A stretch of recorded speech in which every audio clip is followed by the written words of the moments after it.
Trotoar yang ada di ibu kota harus dimanfaatkan sepenuhnya sebagai ruang publik yang nyaman. Namun ironisnya, tidak semua trotoar nyaman untuk dilewati. Tidak hanya bagi saya, sebagian trotoar Jakarta juga ternyata tidak aman dan nyaman bagi para penyandang disabilitas. Seperti perjumpaan saya dengan Maria yang mengalami cerebral palsy atau masalah yang mempengaruhi gerak tubuh atau motorik serta postur tubuhnya di kawasan perumahan elit Jakarta Selatan. Banyak mobil banget ya, kenceng lagi. Iya. Itu ditutup ya Bu ya? Yuk kita coba ya. Kesulitan pertama yang saya jumpai adalah ketika harus menyeberang jalan yang cukup ramai agar Maria bisa menaiki halte Transjakarta. Ngeri banget. Nggak ada yang berhenti gitu kayaknya. Nggak ada yang menunjukkan tanda-tanda berhenti. Ya. Atau ibu yang ini, yang dorong, saya yang ini ya. Ibu. Terima kasih Pak. Makasih, Pak. Yuk. Dorong.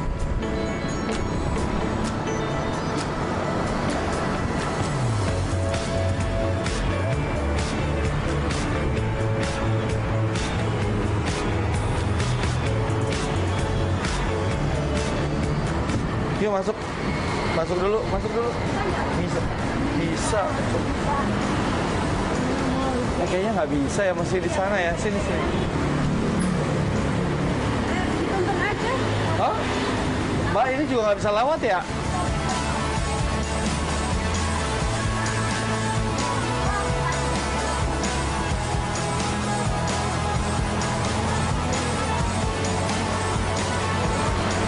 Makasih ya.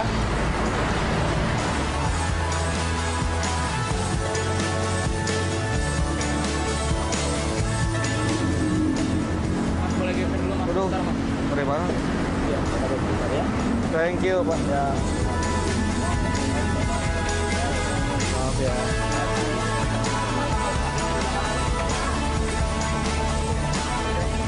Ya, cukup. Misi ya. Kasih jalan dulu ya, mau nih kerja. Makasih ya, Pak. Iya, sama-sama. Misi. Tonton aja. Nggak bisa. Nggak bisa lewat situ. Kayaknya nggak muat ya? Pokoknya kecil deh. Nggak, itu nggak muat juga, Pak. Kesulitan kembali saya jumpai saat kursi roda terpaksa harus diangkat agar bisa melewati akses masuk dan keluar dari halte Transjakarta.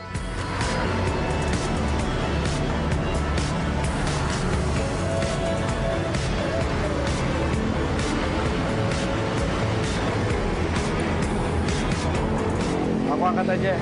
Bantuin, Pak. Ayo, bantu.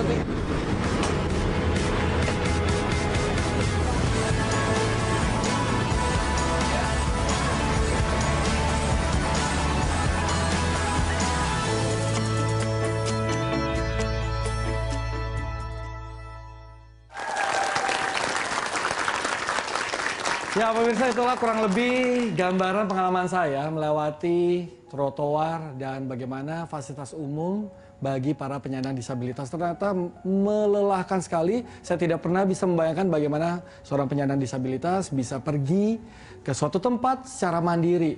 Kalau tadi saja saya cukup sangat kerepotan karena tidak semua tempat ternyata nyaman dan aman bagi para penyandang disabilitas. Dan tentunya Anda masih menyaksikan program talk show Michael Chandra. Luar biasa. Dan topik kita masih terkait pahlawan digital difabel. Dan di studio sebelum kita nanti berbicara lebih lanjut dengan Gita, ya kreator dari TuneMap, di studio sudah hadir Maria. Ini teman saya, tepuk tangan dong buat Maria. Maria yang menemani bersama-sama saya, kita menuju ke sebuah pusat perbelanjaan dengan menggunakan fasilitas umum yaitu bus begitu ya. Mungkin Maria punya pengalaman tersendiri nggak ketika kita coba sama-sama menuju ke pusat perbelanjaan? Iya. Seperti apa tuh sulitnya? Bagi saya sangat sulit ya untuk dari pakai kursi roda. Mungkin ada yang lebih parah daripada saya, nggak bisa untuk yang sendiri atau kemana gitu. Ya, nggak bisa melewati Iya. atau bahkan tidak bisa mencapai ke fasilitas bus tersebut begitu Iya. ya. Dan tentu kita harapkan ada perbaikan-perbaikan dari pemerintah setempat supaya semua tempat nyaman untuk bisa dilalui para penyandang disabilitas begitu ya. Iya. Amin. Tepuk tangan dong buat Maria. Berharap banget. Berharap banget tentu ya. Iya. Terima kasih. Saya izin menuju ke Gita dulu ya. Ini kreator dari Tune Maps. Boleh berikan tepuk tangan buat Gita. Nah, Gita mungkin bisa bantu jelaskan kepada pemirsa yang tengah menyaksikan acara ini atau penonton di Studio RTV ini sebenarnya seperti apa sih fitur-fitur dan cara penggunaannya? Oke. Jadi Tune Map ini kita ada kalau misalnya udah download gitu ya, ada dua pilihan, apakah dia tunanetra ataukah bisa melihat. Kita pilih dulu yang saya bisa melihat ya. Jadi teman-teman bisa tahu gimana caranya. Login dulu sebentar. Seperti biasa harus login. Oke, nah kalau fiturnya sendiri, kembali ke home, ini ada 3, report, walk tracking, dan pin tracking. Kalau report sendiri sebenarnya itu kalau teman-teman nemuin, sebenarnya kalau misalnya ini langsung akses kamera. Nah jadi kalau misalnya teman-teman menemukan jalanan yang rusak atau misalnya jalanan yang aksesibel ya, justru misalnya aman gitu, itu langsung bisa dilaporkan. Nah contohnya nanti kalau sudah dilaporkan akan muncul seperti ini nih. Misalnya tadi kita sudah report, Foto, ya? Nanti ada parkir liar atau misalnya ada pot, itu nanti ada pilihannya, teman-teman bisa pilih. Nah di sini ada poin. Nah poinnya itu untuk apa? Itu untuk validasi data kami. Jadi kalau misalnya teman-teman mau report, tapi reportnya udah ada, teman-teman bisa tinggal up aja. Up, nanti tambah 1 poin. Artinya ini benar. Si jalanannya memang rusak gitu ya, atau jalanannya memang benar aman. Jadi nggak usah repot-repot nge-report lagi double. Nah untuk fitur selanjutnya adalah walk tracking sama pin tracking. Tapi walk tracking itu, jadi teman-teman kalau misalnya lagi lari nih, bisa sambil nge-track. Jadi sambil lari, sambil berbuat baik ya, memasukkan data ke Tune Map itu bisa. Tapi sebenarnya fiturnya mirip dengan pin tracking karena saya lagi nggak jalan, jadi saya langsung pilih aja pin tracking ya. Jadi pin tracking itu misalnya teman-teman lagi berjalan di jalanan misalnya depan ya, DI Panjaitan. Nah misalnya dari kita bisa misalnya udah tahu, oh DI Panjaitan ini sepanjang jalannya sama sekali tidak aksesibel, tinggal di-upload track aja dari ujung ke ujung. Nah nanti dipilih fully accessible, partially accessible, atau not accessible.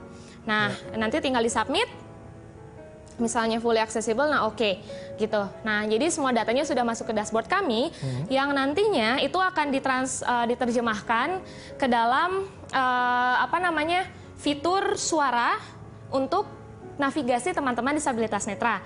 Cuman untuk yang fitur navigasi ini kita masih develop. Jadi yang sekarang kita tawarkan fitur awal kepada teman-teman disabilitas adalah fitur orientasi. Jadi misalnya teman-teman disabilitas netra sedang berjalan kaki gitu ya, mereka tahu mereka ada di mana, sekitarnya ada apa. Nah jadi karena kita sedang develop si aplikasinya ini untuk integrasi report tadi, gitu. Nah saya harus nyalain dulu.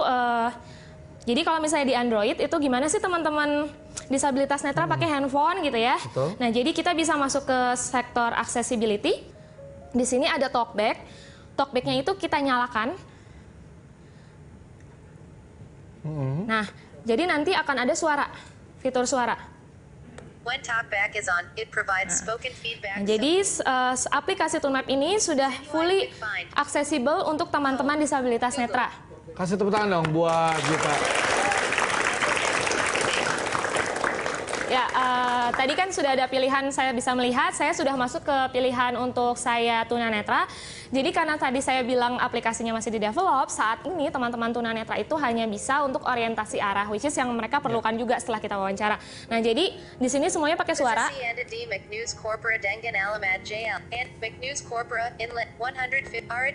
Nah, jadi semua teks, ikon-ikon yang ada di aplikasi Tune Map ini sudah aksesibel untuk teman-teman disabilitas netra. Jadi semuanya sudah keluar suara. Yang sebenarnya kita harapkan ke depannya semua aplikasi digital itu bisa teraksesibel juga untuk teman-teman disabilitas netra yang kita sebut assistive technology, di mana teknologinya itu memang bisa diakses untuk disabilitas netra juga, gitu sih. Oke, tepuk tangan buat Gita. Luar biasa sekali fitur-fiturnya ya. Semoga semakin banyak difabel netra yang bisa terbantu dengan aplikasi ini. Tapi karena di Studio RTV juga sudah hadir teman-teman komunitas dari Tune Maps, boleh kita berikan tepuk tangan yang meriah buat mereka-mereka ini. Ini yang terlibat dengan Gita ya dari awal ya. Saya ingin bicara dulu dengan Fitri. Fitri, apa yang membuat Anda tertarik untuk bergabung dengan komunitas ini? Awalnya saya tahu Tunmap itu dari media sosial. Nah, kebetulan saat itu Tunmap sedang mengadakan campaign yang namanya Map My Day. Di sana saya mendaftar untuk menjadi volunteer. Jadi di Map My Day itu kami semua sebagai volunteer itu melakukan pemetaan kolektif untuk lokasi-lokasi yang tidak aksesibel untuk teman-teman tunanetra.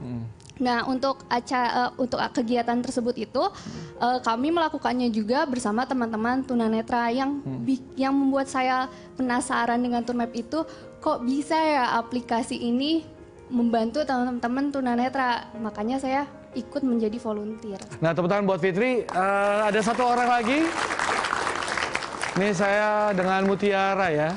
Mutiara, mungkin bisa dibantu jelaskan suka dukanya gitu ikut dalam komunitas Tunmap ini apa? Suka dukanya, kalau dukanya mungkin saya ngerasa sendiri nih. Kalau misalnya jalan, saya aja yang normal gitu, kadang suka takut jatuh. Kayak tadi kan, kayak tadi Ko Michael tuh takut jatuh kalau misalnya ada lubang, ada apa yang normal aja kita sering nggak aksesibel lah untuk kita yang normal. Apalagi untuk teman-teman yang netra. Jadi itu mungkin dukanya. Kalau sukanya, kemarin sukanya bisa kenal sama teman-teman netra, bisa kenal-kenal sama teman-teman yang lain. Oke, tepuk tangan buat Mutiara. Tadi sempat di-mention bahwa di komunitas ini juga ada teman-teman difabel netra ya. Sudah hadir juga Mas Yuda. Tepuk tangan buat Mas Yuda. Mas Yuda, mungkin bisa digambarkan apa harapannya dengan adanya aplikasi ini buat Mas Yuda pribadi dan juga buat teman-teman difabel netra? Untuk saya pribadi simpel, Mas. Saya sebelum ada kenal sama teman-teman Tunmap, beberapa tahun lalu saya sempat ada cerita terjatuh di satu lokasi dan orang-orang cuma ketawa doang. Betul. Jadi dengan adanya aplikasi ini, harapan saya sih banyak tunanetra yang lebih mudah untuk bermobilitas. Tepuk tangan buat Mas Yuda. Amin Mas, itu menjadi harapan kita semua. Terima kasih buat teman-teman komunitas dari Tunmap. Dan usai jeda pariwara, saya juga masih akan hadirkan seorang narasumber yang juga luar biasa dengan aplikasinya membantu para penyandang disabilitas tunarungu. Seberapa manfaatnya bagi para penyandang tunarungu? Usai jeda pariwara, tetap di Michael Chandra.